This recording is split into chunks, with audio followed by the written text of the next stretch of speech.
नमस्कार दोस्तों, मैं हूं आपका दोस्त, आपका होस्ट आर के, और आप देख रहे हैं आर के ट्रेडिंग। तो दोस्तों, मार्केट क्राइसिस के बीच में एक इंफॉर्मेशन वाला वीडियो लेकर आया हूं कि मार्केट में क्या चल रहा है, क्यों चल रहा है, कैसे चल रहा है और क्या क्या चीज़ इम्पैक्ट हो सकता है ना। ईरान, इजराइल, लेबनान, हमास, हुती, हिजबुल्ला, नसरुल्ला, बहुत सारे चीज़ चल रहे हैं। ठीक है, चलने बीच में अमेरिका भी है, तो वो सब भी चलता रहे। इस पे हमारा और आपका इम्पैक्ट, हम लोग कुछ किए नहीं है लेकिन फिर भी इम्पैक्ट तो पड़ ही रहा है। बाय डिफ़ॉल्ट वार में हम लोग शामिल है ना, मानते हैं ना। हम लोग कुछ नहीं करते हैं फिर भी बाय डिफ़ॉल्ट वार में शामिल हो जाते हैं, पार्ट बन जाते हैं उसका। देखिए, आज अगर आप निफ्टी के पिटाई की बात करेंगे तो पिटाई तो ज़बरदस्त हुआ। उसमें अडानी पोर्ट का बहुत ज़्यादा पिटाई हुआ। उसके रीज़न है अडानी पोर्ट का पिटाई का। अडानी पोर्ट का बहुत सारा इन्वेस्टमेंट इजराइल में है, और अडानी पोर्ट, नाम में ही पोर्ट लगा हुआ है, तो पोर्ट शिपिंग का काम करता है। तो जब वार हो रहा है तो जाहिर सी बात है शिपिंग कॉस्ट बढ़ जाता है। शिपिंग कॉस्ट बढ़ जाएगा तो प्रॉब्लम तो होगा ही। दूसरी बात है कि उसका वहाँ बिजनेस है तो उससे उसको इम्पैक्ट पड़ता है। इसलिए मैं आप लोग को एक हिंट दे रहा हूँ कि इजराइल में बहुत सारा बिजनेस है अडानी पोर्ट का। अभी इजराइल और ईरान की स्थिति अच्छी नहीं है तो वो गिरता जा रहा है।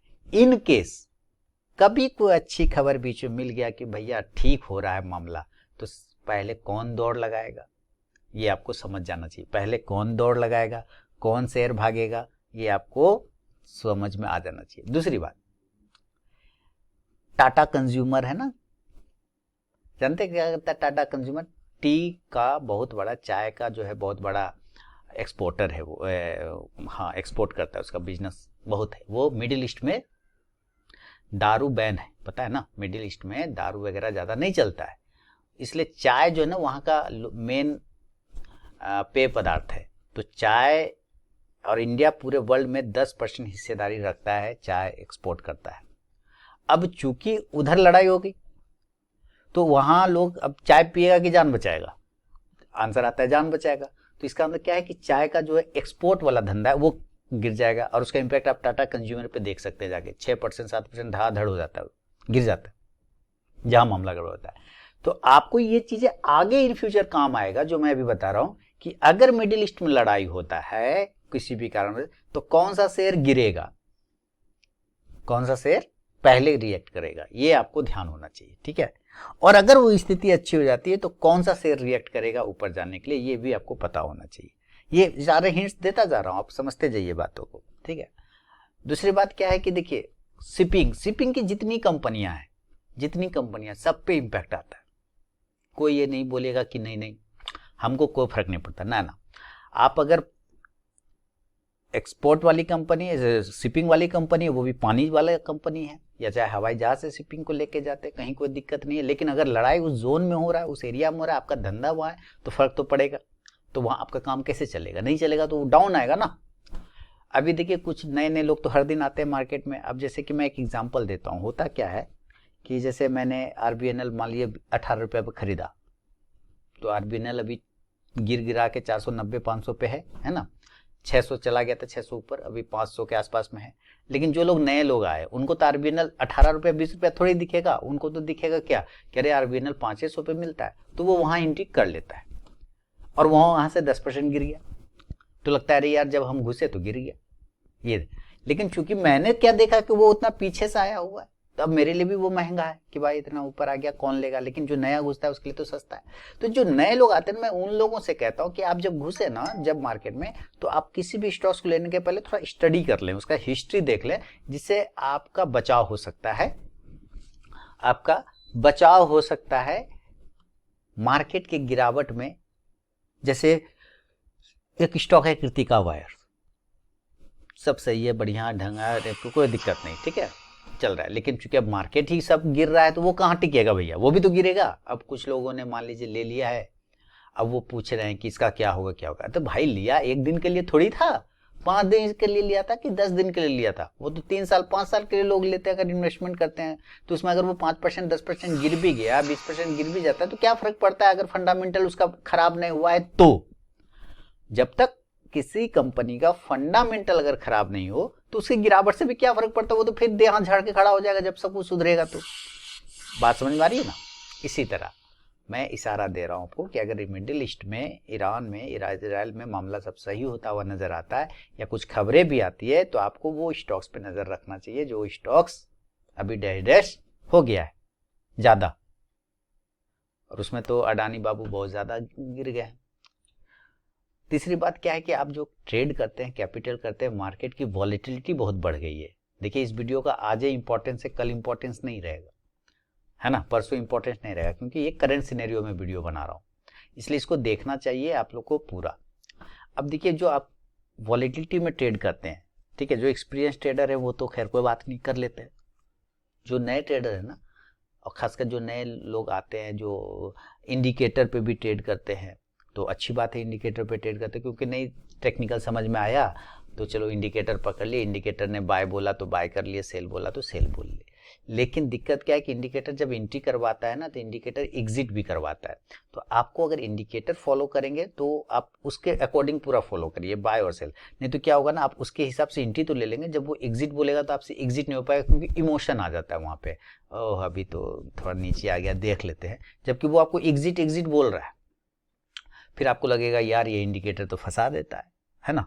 देखिए हर एक इंडिकेटर का अपना एक क्षमता होता है, और कोई भी इंडिकेटर होता है ना साइडवेज मार्केट में काम नहीं करता है, पहली बात। दूसरी बात क्या है कि जो वॉलेटिलिटी होती है, आज भी बैंक निफ्टी का वॉलेटिलिटी आपने देखा 15-20 मिनट में 1000 पॉइंट कवर कर गया ऊपर, और फिर उसी रफ्तार से 15-20 मिनट में 1000 पॉइंट माइनस भी हो गया, ठीक है। तो ये वॉलेटिलिटी में आप सोचिए कि जो भल्लाल देव का जो रथ का जो काटता था चक्री, है ना, पूरा एकदम छक छक छक छक करके, उसके तरह से वो दोनों तरफ काट रहा है ना, दाएं भी काट रहा है, बाएं भी काट रहा है, दाएं भी काट रहा है, इसी तरह ये ऊपर भी एकदम उतना काट रहा है, नीचे। इस वॉलेटिलिटी में आप कट जाएंगे अगर आप स्थिर होकर नहीं बैठेंगे, तो आप अपने कैपिटल को प्रोटेक्ट नहीं करेंगे तो आप कट जाएंगे। अब आप चूंकि कट जाएंगे तो पैसा तो लॉस हो जाएगा, पैसा लॉस हो जाएगा तो फिर आपको लगेगा कि यार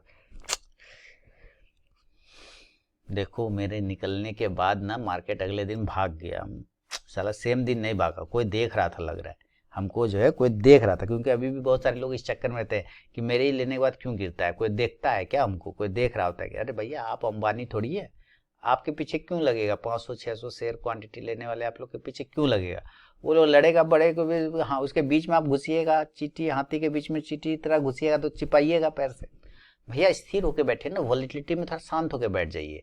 एक आध 2 दिन 4 दिन नहीं ट्रेड करेंगे तो कौन, डॉक्टर क्या बोला है डेली ट्रेड करो तभी तुम्हारा इलाज होगा, ऐसा कोई डॉक्टर नहीं बोलता है, डॉक्टर तो खुद नहीं करता है जल्दी ट्रेड, है ना।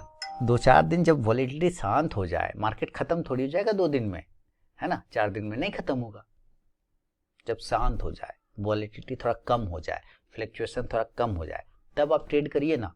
कहाँ जाएगा मार्केट? 100 पॉइंट ऊपर मिलेगा, 400 पॉइंट नीचे मिलेगा, यही तो होगा, और क्या मिलेगा? कुछ नहीं मिलेगा। लेकिन अगर आपका कैपिटल ही साफ हो जाएगा इस वोलेटाइल मार्केट में, तो आप ट्रेड कैसे करेंगे? अगले दिन आप हमको ये समझा दीजिए। अगर इस वॉलेटिलिटी में आपका कैपिटल ही साफ हो जाए तो आप ट्रेड करेंगे कैसे? नील बटा सन्नाटा हो जाएगा, पैसा कोई देगा क्या? घर वाला भी देता नहीं है पैसा ट्रेडिंग के नाम पर। तो भैया अपना पैसा को पहले आपको बचाने का कोशिश करेंगे, क्योंकि जो कल का लॉस याद रखते हैं उन्हें क्या है, आज का प्रॉफिट भी अच्छा नहीं लगता है। आप कल का चीज को दिमाग में रख ले रहे हैं, कल लॉस हो गया था, अब आज उसको रिकवर करना है, तो फिर आज वाला भी चल जाएगा। याद रखिएगा हमेशा इस बात को, वो नहीं करना है ना। आपको थोड़ा स्थिर हो जाइए, कम पोजीशन रखिए, लिमिट में रखिए, कंट्रोल में रखिए, और कलेजा पे पत्थर रखिए। कट रहा है काट के हट जाइए, प्रणाम कर लीजिए, बंद कर दीजिए, अगले दिन देखेंगे। इस तरह से आपको करना पड़ेगा, ठीक है। और स्मार्ट बनने का तो कोशिश बिल्कुल नहीं करना है।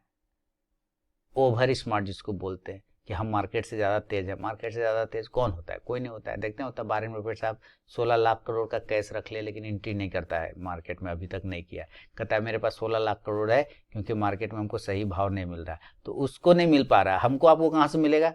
हम आप जो है 500 रुपया लेके भीड़ जाते हैं एकदम ट्रेडिंग करने के लिए, उसके पास 16 लाख करोड़ रुपया है, तब भी उसको हिम्मत न हो रहा है कि जहाँ तहाँ घुस जाए। और हम आप जो है 500-5000 लेके आते हैं तो कूद जाते हैं, एकदम है ना। काहेला भैया?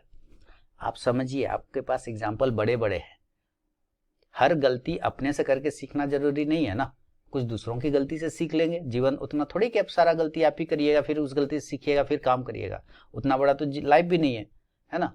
तो आप दूसरों की गलती से भी सीखिए। दूसरा कुछ नॉलेज दे रहा है आपको, वारेन बफेट साहब ने भी बोला, तो वो इशारा क्या दे रहा है कि भैया जब हमको नहीं मिल रहा है सही भाव तो तुम कहाँ से चिरकुटाई घुसे जा रहा है 1000 टका लेके जहां तहां, है ना।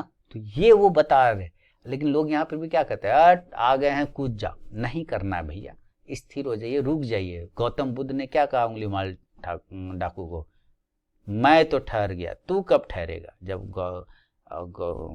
उंगली माल के जंगल में चले गए गौतम बुद्ध, तो उंगली माल ने आवाज दिया, ठहर जा। क्या कि उंगली माल सबका उंगली काट देता था। गौतम बुद्ध और आगे बढ़ गए, एकदम नया ट्रेडर की तरह और आगे घुस गए। फिर बोला ठहर जा। तब तक गौतम बुद्ध एक्सपीरियंस ट्रेडर बन चुके थे।